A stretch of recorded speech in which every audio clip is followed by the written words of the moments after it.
Steve I've known for 25 years. He's a lot younger than I am, but very experienced and very informative on the procedures of SBA lending, and can talk about the what's going on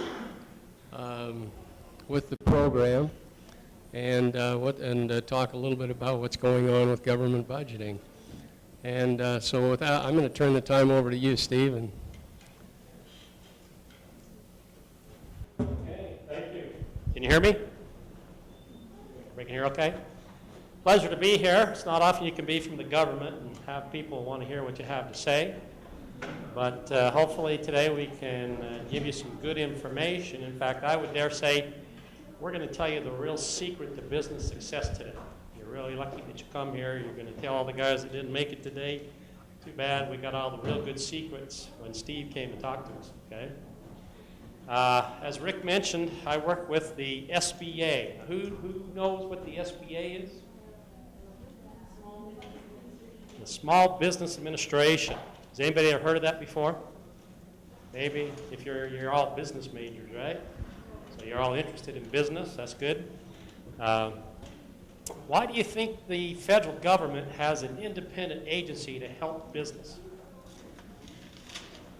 Yes, sir.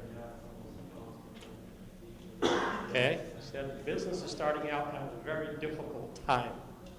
Now, obviously, a startup is much more difficult to operate than a business that has been in operation for many years and has a profitable history. Okay, so back in 1953, the federal government created the SBA, and they really had a few things in mind. Let me ask you this question: who creates most of the new jobs in the country? Large business or small business? Small business. Okay. Where does most of the innovation come from? Small business, okay. So now can you think maybe why the government wants to help small businesses? Do you ever hear the politics talking about job creation in the economy lately? I mean, that's about all they've been talking about. Nobody can seem to figure out how to make it happen. But one reason that SBA was created because small business will help create jobs and stimulate the economy. Okay, so since we were created in '53 and we were given the mission to help small businesses, what do you think the number one thing is that when we go out and ask small businesses, what do you need help with? What's the one thing they all want to talk about? Huh? Money. They all want to talk about money, okay? So let's start talking about money. One of the things you want to remember about the SBA is the money programs, okay? So how could SBA help with money? We could just give you grants. Would you like that? Yeah, you'd all like that right now, okay, but you're all taxpayers too. Would you like us to take all the taxpayer money and grants and give it away to small businesses? Probably not, right? Because we'd run out of money real fast. Probably in one day, everybody who wanted free money would show up and ask for that free money, okay? Let me ask you this. Of all the businesses that start up, how many of them are around after 3 years? A very small percentage. How many are around after 5 years? Even smaller percentage, okay? So if small businesses need access to money or capital to start and grow their businesses, do lenders like to loan money to small businesses? Why not? It's risky. Most of them aren't going to be around. Do they have lots of collateral? No, don't have much collateral. Do they have any track record? No, typically startups with very little track record. Do they have impeccable personal credit history? No, most small businesses don't.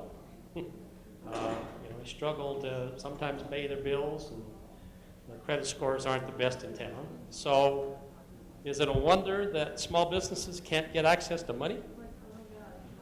Really not when you think about it from that standpoint, but yet we just said they create most of the jobs and most innovation in the country. So the government wants to help them get access to money. So what the SBA does when it comes to this money then is that we provide what's called a guarantee, okay? which is kind of like when my kid turned 16 and wanted to buy a car.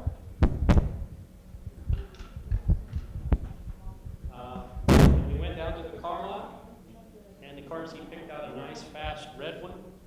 So that's the car I want, Dad. And I said, okay, let's go meet the finance guy who works for the dealership. And we sat down with the finance guy, and the finance guy asked him about 3 questions. You know, do you have a job? How much do you make? Where do you live?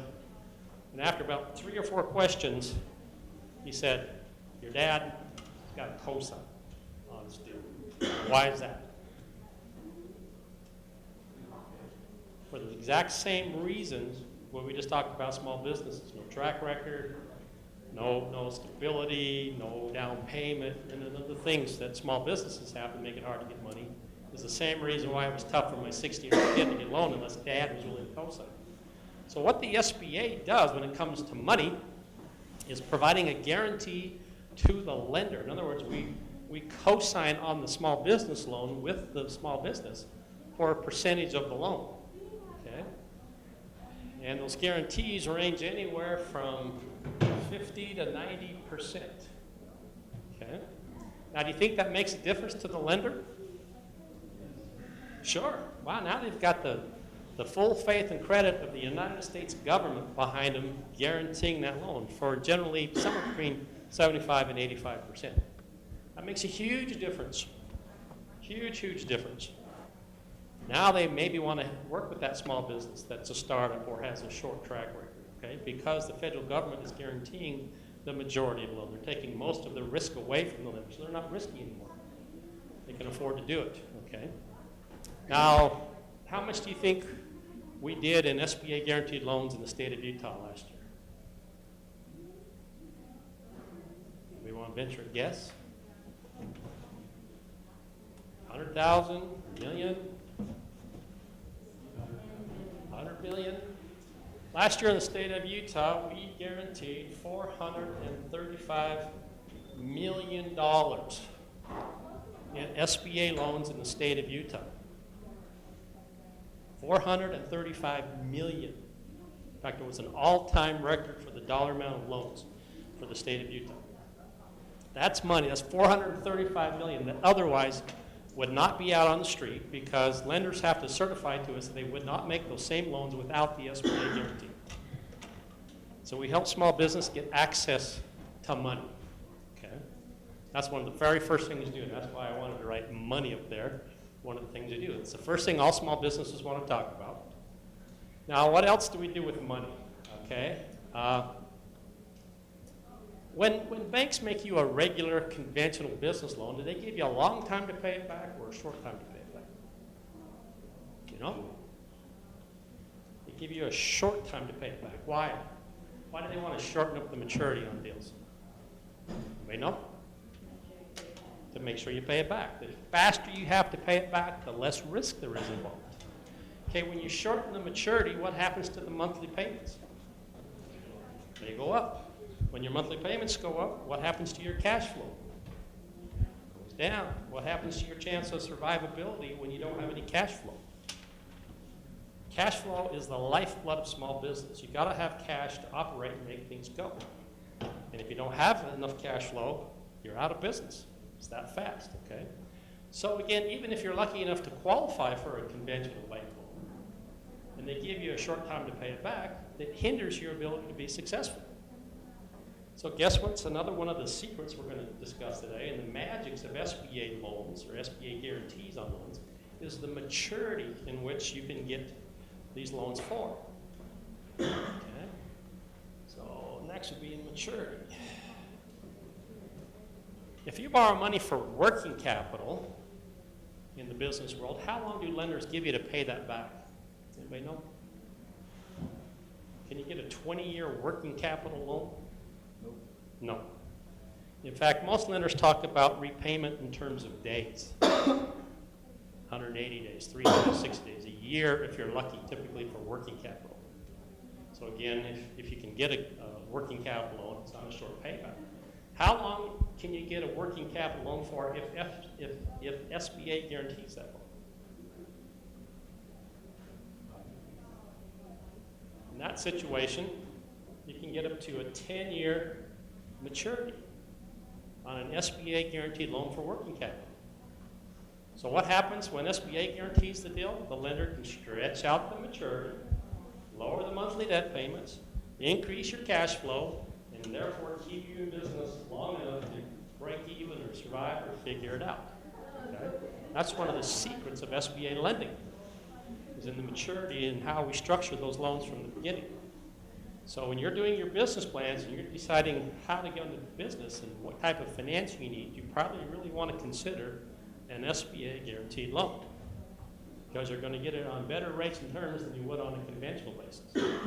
The other piece of that is the interest rate. Okay, if it was real expensive, would it make a lot of sense for SBA to guarantee those loans? No. So we want to keep the interest rate pretty close to what market rates are. So we actually put a ceiling on the interest rate on what lenders can charge. And it's up to you and the lender to negotiate as long as it's underneath the ceiling. Okay? So you get reasonable, you get pretty close to market rates, you get a much longer maturity, and therefore better cash flow and a better chance to pay back the loan. Now, given the fact that we said small businesses are the riskiest class of customers that we have, what kind of loss rates would you expect on SBA loans? 80%? Anybody else? Okay, a high amount of losses, because we said most of them are going to fail, they're not going to be around. But as a taxpayer, is that really acceptable to you? If the SBA is guaranteeing $435 million in loans, they have an 80% loss rate? No, it's taxpayers. What do taxpayers want for loss rates? 0. They don't want any loss rate. Okay? What do you think the loss rate is on SBA guaranteed loans? 10%? It's actually right now between 3 and 4%. And that's with the recent downturn in the economy. Before, we averaged probably between 2 and 3. Now, why do you think we're so successful? Why do you think 97% of the time SBA loans get paid back when we're making loans to the riskiest class of customers that lenders won't make on their own without a government guarantee? Well, it's because of that structure and because of that maturity. Okay? And then another piece that we like to get to, in fact, I always like to say, getting the money is the easy part. And everybody kind of looks at me funny like, what? That's the hard part. But getting the money is truly the easy part. The hard part is in preparing to get the money and doing your business plan and your research that shows you have a viable business idea. That's the hard part. Okay? If you've got a good business plan that makes sense, getting the money is relatively simple, especially with an SBA guarantee, if it makes sense. Okay? All right, so we've talked about money somewhat. Access to money on reasonable rates and terms, better than conventional deals, low loss rates. In fact, the beauty of the SBA loan programs is the 97% that are successful and pay back their loans, they actually grow faster and make more money. And when you make money, what do you pay? Taxes. So we actually make money for the government. Unfortunately, it doesn't come back to the SBA, it goes to the IRS. But the SBA actually makes money for the government by helping small businesses, okay, in our own programs. Pretty cool deal. I don't know if you'll find a better government program out there than SBA guaranteed loans. Okay. All right. I just mentioned the hard part is in doing the preparation, doing the homework, doing the research, doing your business plan, doing your pro forma financials, seeing what makes sense. If you truly can come up with an idea that will make enough money to support you and your family and hopefully make some profit. So what would be helpful to small businesses to do that? Would it be cool if you had a group of men and women who have been in business that you could sit down with face to face or over the internet and talk to anytime and ask any questions? Do you think that would be helpful? Okay. We have a program which is called SCORE. It used to be an acronym called the Service Corps of Retired Executives, but they don't have to go by that anymore. But this is a group of men and women who have been in business themselves, who will sit down with you face to face and answer any and all of your questions about your business plan, your strategy, your structure, and give you hopefully a dose of reality and their advice on where you should proceed. And what does it cost to access their service? Zero. They're free. They're volunteers, actually. Okay? In the state of Utah, we have about 100 SCORE counselors scattered throughout the state. We actually have a website that's score.org. You can go online, ask a question anytime. So I say take advantage of a group of men and women in expertise in almost any area. In fact, if you go online, you tap into the national database, and you get guys from all over the country, expertise in almost every field that could answer most of your questions. And one of the things of being successful in small business is good answers to information, access to good information. Okay? SCORE does that. What would be another way we could help small businesses? What if we had a team of federal government, state government, and college universities and brought all those resources together? Would that be a helpful thing, you think, for small businesses in doing your preparation? Yeah, it is. We have a program called the Small Business Development Centers, SBDCs. And it is a partnership between SBA, state government, and higher education, where we bring all those organizations together, and that's where the funding comes from, and we tie in the resources. And we set up these small business development centers, and they do free counseling, so you can go meet with them, make an appointment. They can help you anything from a business plan, QuickBooks, or whatever you need, and they bring in the resources of their various college universities around the state to help you do whatever it is you need help with. It ties in the Governor's Office of Economic Development, ties in SBA, so we can teach about all the different programs that are out there to help you. And again, the counseling is free, the training is very low cost. Now, they don't do it for you, which I think is a good thing. They'll teach you how to do it or teach you about it because they want you to do it. When we say you need to do a business plan, a lot of people say, well, I don't want to mess with that. Can somebody write one for me or something? And you say, well, yeah, you can. You can pay somebody a lot of money, they'll write you a business plan, but probably won't mean much to you unless you take the time to write it, understand it, and know what's going in. Okay. Another resource we might want to talk about today. Which gender is starting businesses at a faster rate, men or women? Women. Okay. They're starting businesses at the rate about 2 times faster than men. Okay. So we come from a very conservative state here in Utah. Are women generally accepted into the business community? It's kind of still a good old boy state. Women's place in the home, get your husband to come and co-sign and we'll talk to you, kind of thing. Those are very common problems that women in business run into. So we have a third resource partner that we deal with, and it's called the Women's Business Center. Okay, because we find they have some unique problems and need some unique help. Now, the Women's Business Center also does free counseling, and they do training. They also do mentoring with successful women-owned businesses and fledgling women-owned businesses. They do a lot of networking and matchmaking. So we have 3 main resource partners to help you do all this homework, business planning, and research so that you can be successful, put together a good plan so when you go see your lender, you can get an SBA guaranteed loan. Okay? Any questions so far? Jump in if you have any questions. We'll just keep this interactive. It's a good chance for you to find out everything you ever wanted to know about government assistance for small businesses. Yes, sir? Do you still have the minority business group as well? We do. Yeah, let's talk about that. In fact, Rick, his question was, do we still have the minority business group? And let me kind of segue into that. How much money does the federal government spend a year buying goods and services? Anybody know? A few millions, a few billions, trillions. Okay? They spend about $500 billion a year buying goods and services. Okay? And I don't know if you knew this, but the federal government has a goal that they want to set aside 23% of those procurements to small businesses. 23% of $500 billion. Okay, so it's a big opportunity for small businesses to sell goods and services to the federal government. Okay? Do small businesses know how to sell to the federal government?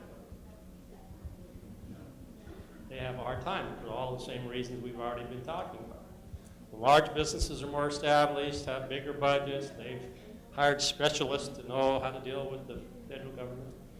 And so they tend to get the lion's share of those government contracts. But the government is trying to give contracts to small businesses. And in fact, to help them do so, they have what they call set-asides. They take different pieces of those contracts and they set them aside for different groups. Excuse me, one of the groups is for minority-owned businesses.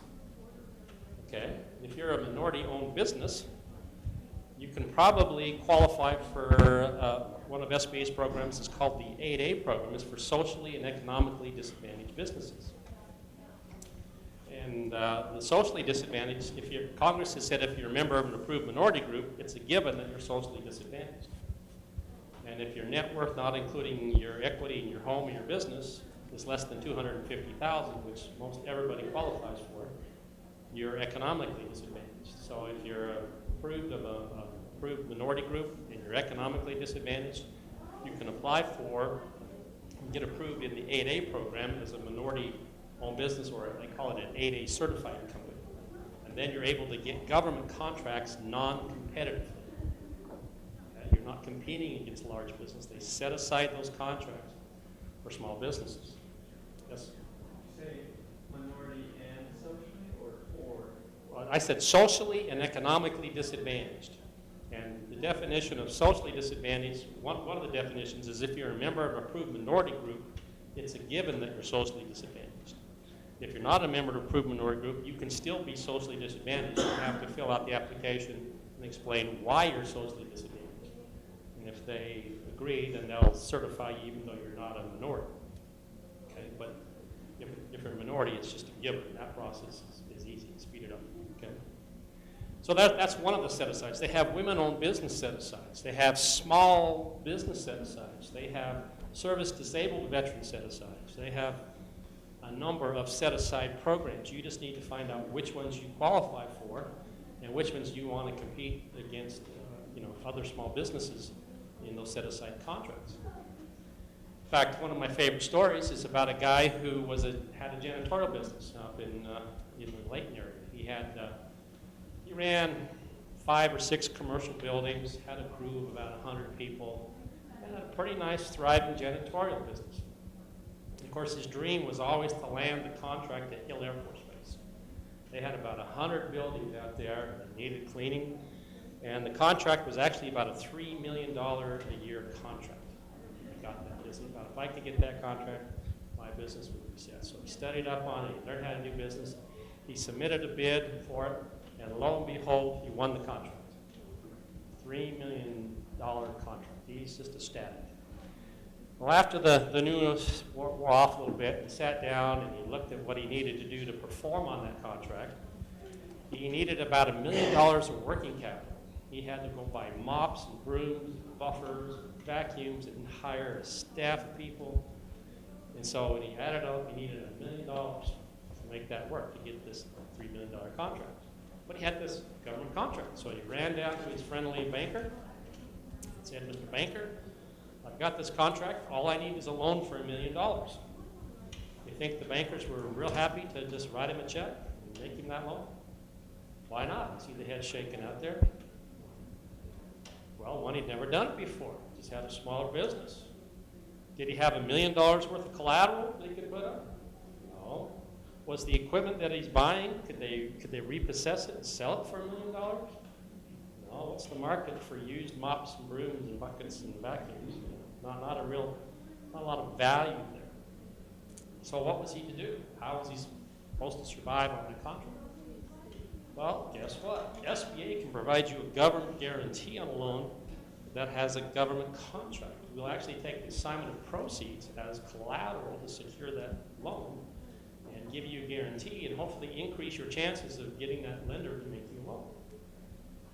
Well, there's another plus for it. So not only can you get the contracts, but you can get the financing to perform on those contracts. In fact, while we're talking on contracts, does anybody know what a surety bond is?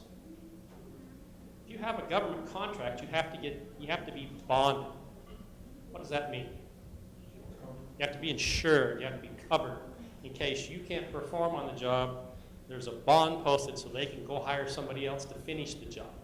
Okay? Do you know what a bonding agent looks at when they decide whether to bond you or not?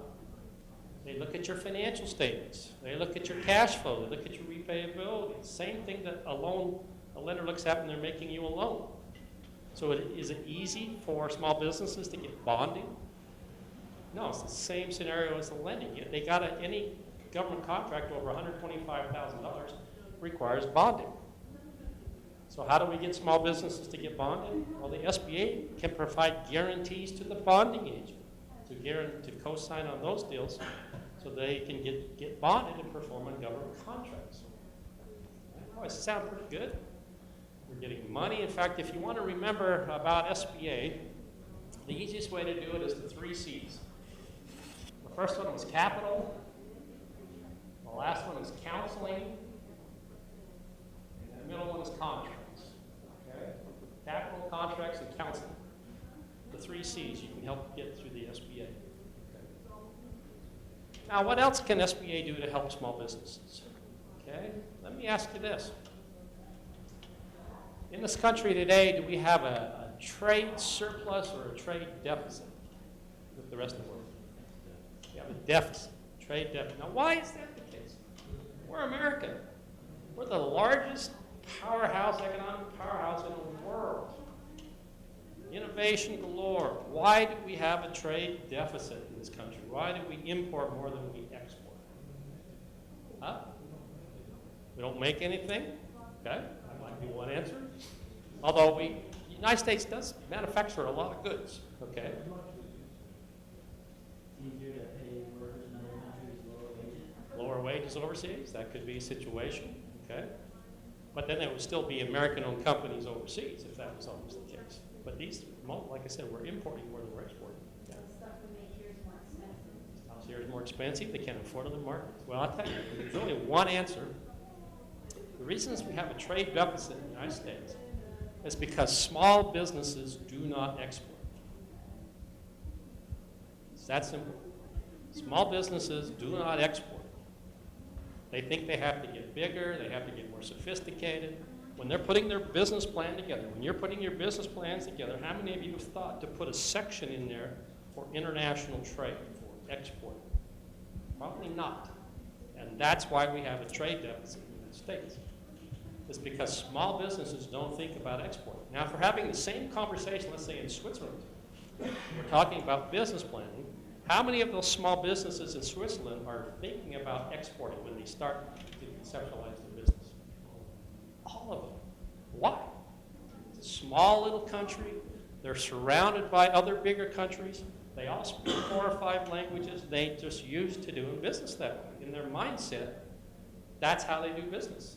In America, it's just the opposite. We start off small. We just think about, well, we're in Salt Lake. You know, maybe I'll move to Ogden someday. Oh, heaven forbid, to Wyoming or Montana or somewhere. But let me ask you this. When you go to any store, I don't care if it's a grocery store, department store, any store, are all the products from Utah? Are they from just the United States? Are they from all over the world? So you're competing globally. We've got to get small businesses to start thinking about exporting from day one. When you conceptualize your business idea, you've got to start thinking about exporting. If we could get 5% of the small businesses that exist in the United States today to start exporting, we would have a trade surplus in the United States. Okay? And let me ask you this. You ever seen the signs out front of the store that says, "We buy used Levi's"? Who would buy a used Levi's? What are they doing with those? Recycling them? They're actually selling them overseas. Did you know there's a market overseas for used American Levi's? There is. Okay. So you don't have to have the latest high-tech gizmo or whatever to be an exporter. You can export used Levi's. In fact, another one of my favorite stories is about a guy who was a shrimp farmer. he imported shrimp. He bought shrimp from shrimp farmers in Japan and sold them to restaurant chains and grocery stores. And every year he'd fly over to Japan to meet with his shrimp farmers to negotiate his annual contract. And as typically would be the case, they would take him on a tour of their shrimp farm.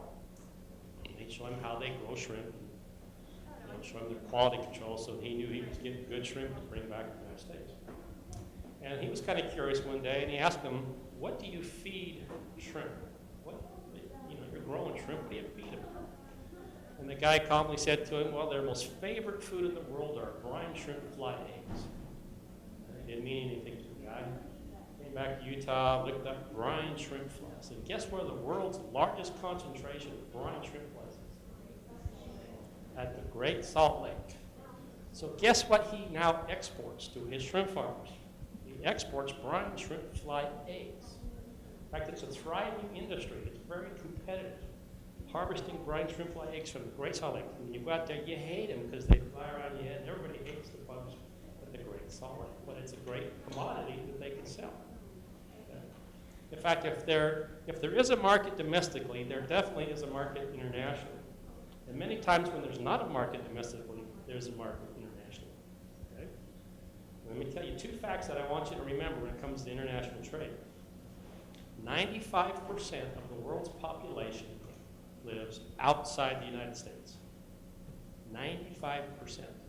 Only 5% lives in the U.S. 2/3 of the world's buying power is outside the United States. So if you need customers with money, where should you be looking? Outside the United States.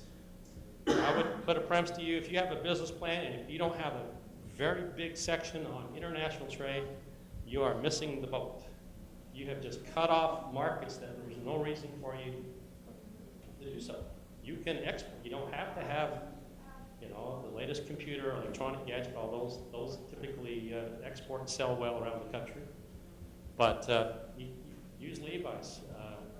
We export things from Utah like plastic fishing lures. Another one of my favorites is used railroad ties. We export those out of the state of Utah for a profit. So you need to understand when you say, what is your marketplace? Is it just Salt Lake? Is it just the state of Utah? Is it the U.S.? Is it Canada and Mexico? Incorporate the world into that. Did you know that the U.S. government has, at every embassy in the world, they have what's called a commercial officer? And guess what his job is? His job is to represent you and help you sell your product or service in that country where he's stationed. So you already have a global network of people working for you around the world who can help you find customers or distributors in those countries. You get a hold of the U.S. Department of Commerce.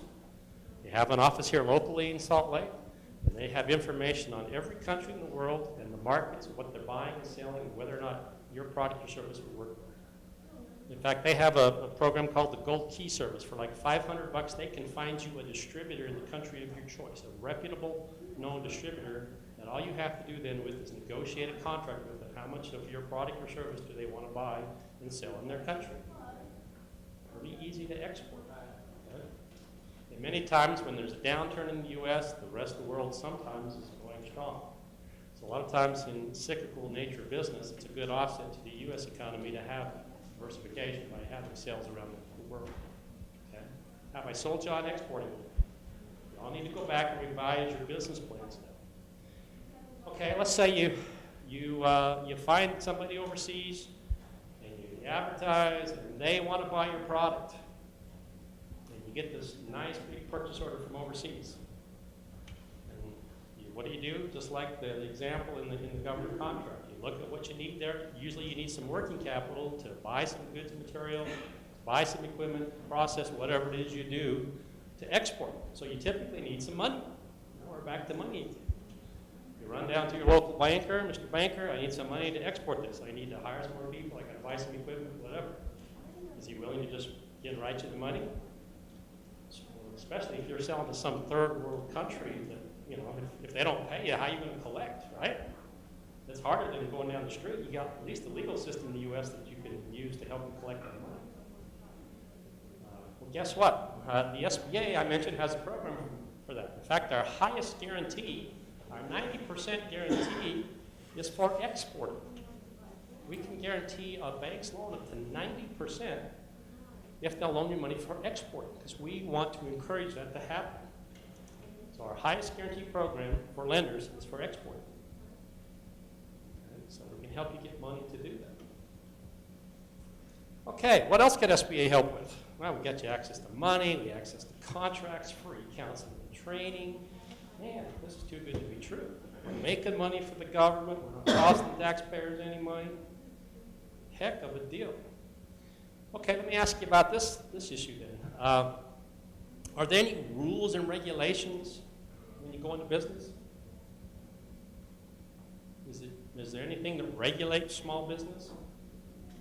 Is there any rules you have to live by? Taxes you have to pay? Yeah, lots of regulation, lots of paperwork, even from just getting a business license. All kinds of rules and regulations. Did the federal government make up any new laws anytime that affect small business? Every session of Congress has typically hundreds, if not thousands, of new things that affect businesses, on things they have to regulate, things they have to be aware of, things they have to report on. Are all those laws fair to small business? No, it's typically much easier for a large business to comply with those requirements versus a small business. It takes a much higher percentage of small businesses' time and profitability to comply with all the regulatory issues. Well, let's say you want to change a law. Can you do that? If you're a small business in Utah and there's some regulation that's just driving you nuts that you think is unfair and onerous, can you get that law changed? You could try, right? You could go lobby Congress, you could call up your congressman and say, this is unfair, fix this. That's one way to go about it. Or you could call the SBA.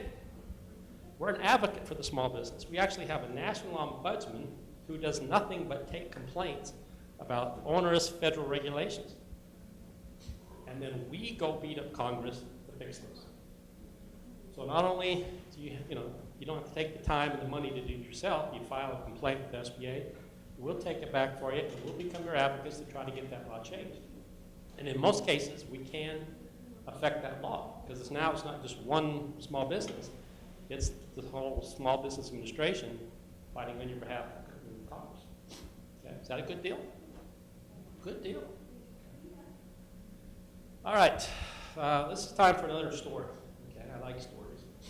This is one of my favorite stories, by the way, when it comes to small business. This was about a guy who was a track star, loved to run track.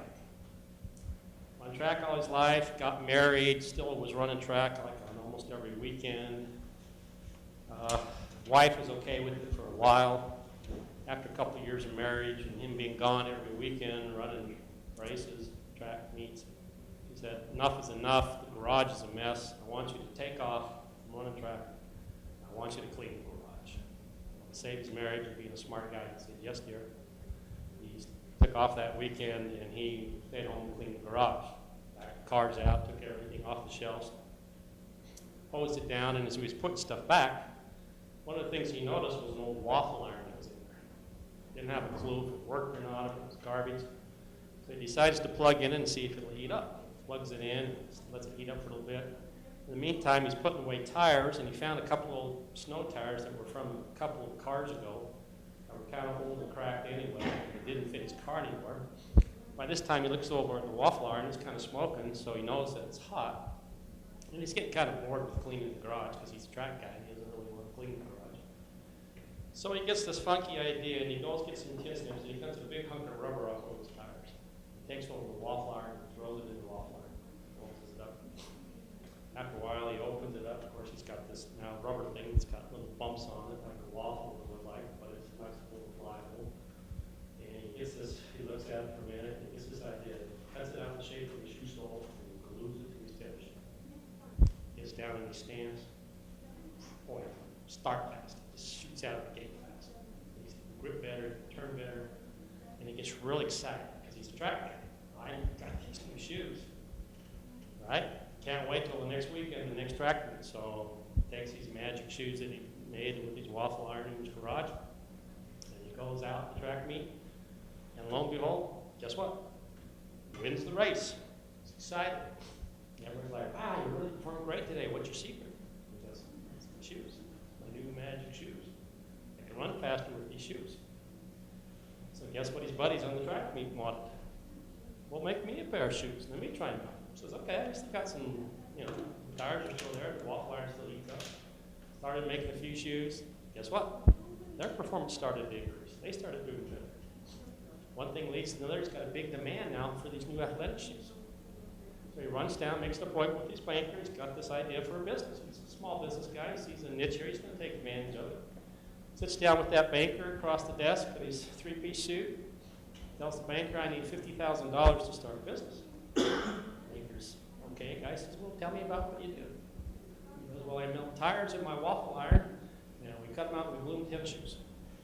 That's what I want to do for my business. How many of you are going to make this guy this business loan? You're the banker in my story. If you're going to make him the loan, raise your hand. Nobody's willing to make this guy a loan. Now, you're all small business guys that are going to be doing this, and you want bankers to make you a loan. Yet nobody will go on record and make this guy a loan for $50,000. Oh, you will? Yeah. Okay, good, good. So he's the one that's going to be rich. Okay? Do you know who I'm talking about? Nike shoes. How many of you would make a loan to Nike shoes this day if you were a banker and you come in and needed some money? Would you make them a loan? Sure, why not? Well, they got all these years of profitable history. They're a worldwide company. I think they have something like 30,000 employees worldwide. Nike shoes started in Beaverton, Oregon by a guy who ran track that did just that. That's how he started his business. But at first, his business plan sounded kind of shaky. Melting rubber, tires and a waffle iron? Is that what you want to do? Well, if they're good bankers, they're going to go back and say, let's look at your business plan. Let's find the market for you. Was there a market for people willing to pay large amounts of money for athletic shoes? Yeah, there was. And if you got the endorsement of a nice sports celebrity, that hurt any? Get some Air Jordans out there, right? People, all of a sudden, they were paying $100, $120 for a pair of tennis shoes. Unheard of prior to that. It's unbelievable. Nobody would have ever thought that could be feasible. Well, guess what? He got an SBA guaranteed loan, started his business, and turned it into 90. Okay? So if you add up all the different programs we've talked about today, we can help you be the next Nike shoes. There's no reason why I can't. In fact, you got a Nike swoosh on your shoe. Okay? That's how it can be. And what sounds like kind of crazy, kind of offbeat. In fact, another good story, since we've got a couple of minutes, is about a guy in southern Utah who was a whitewater rafting guy. He took people, he had a big rubber boat, he took them down, I think it was the Colorado and Green Rivers. He took them rafting. That was his business, which was great in the summer. The winter, not so great. Nobody wanted to go rafting in the winter, so in the winter he's basically unemployed. But anyway, one summer he's taken, and he's actually able to get a lot of international people like to come to the national parks in Utah and go whitewater rafting. Because it's kind of expensive, but they were enjoying the Utah experience.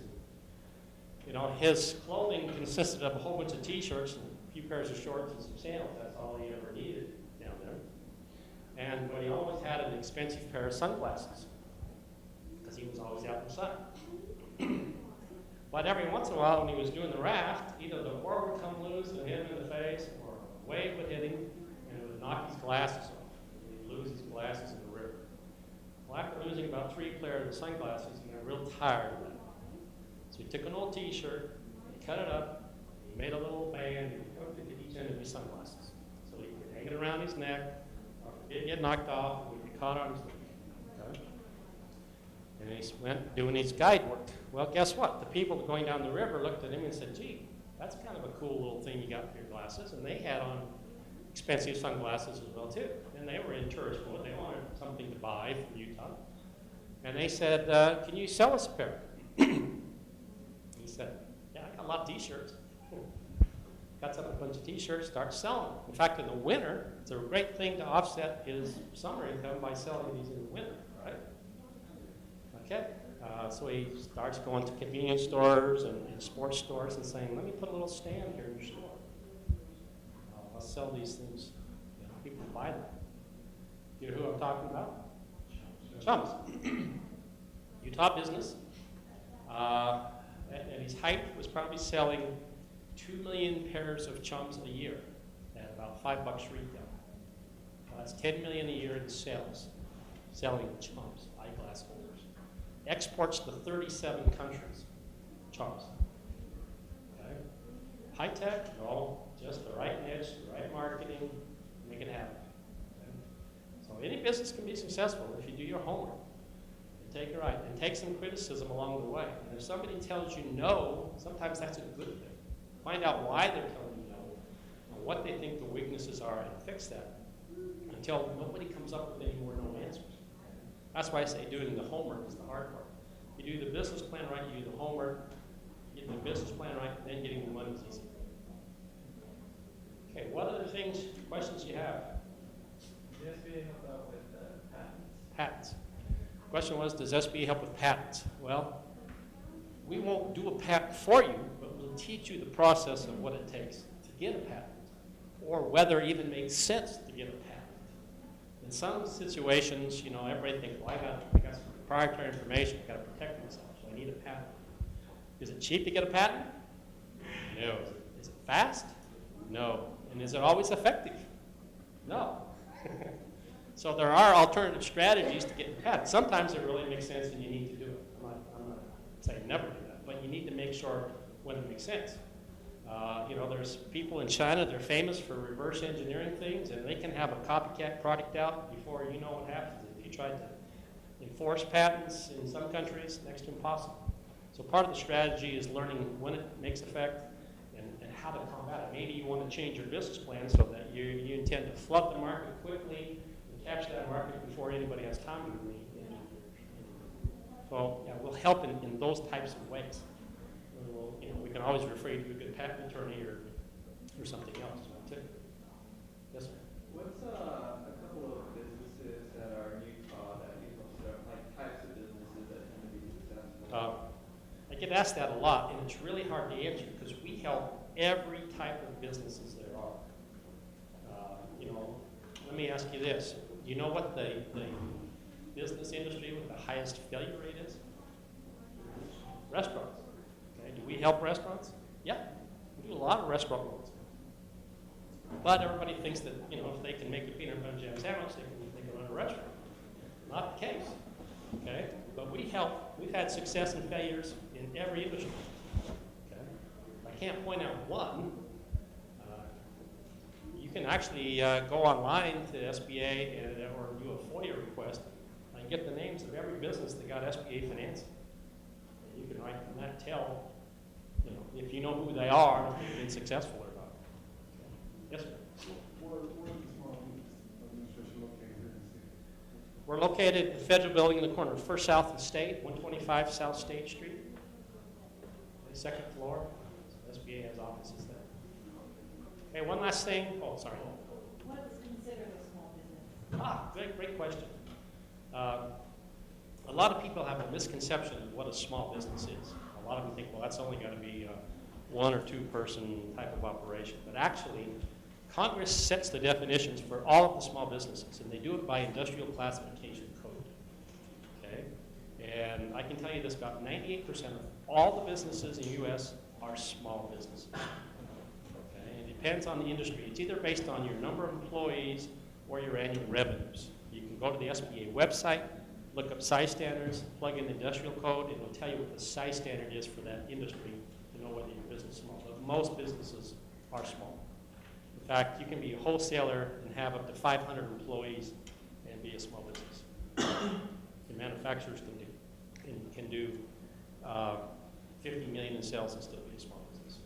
The 3 to 4% that are failing, what are the repercussions to you? Repercussions are not only will the lender come after you, but the federal government will come after you because we guaranteed that loan. If you're going to, and I think it's one reason we have a good chance of collecting our loans is because if people know if they don't pay us back, we can infect FBI, IRS, whatever we need to collect the loan. So that's the main repercussion. And of course, it's bad on your credits like any bank. Is there a second tier of less help for people that are failing or stuff? we have all of our resources to all businesses, successful or failing, to try to help them come out of it. And we would definitely go the extra mile to help somebody that had an SBA loan that was having some struggles.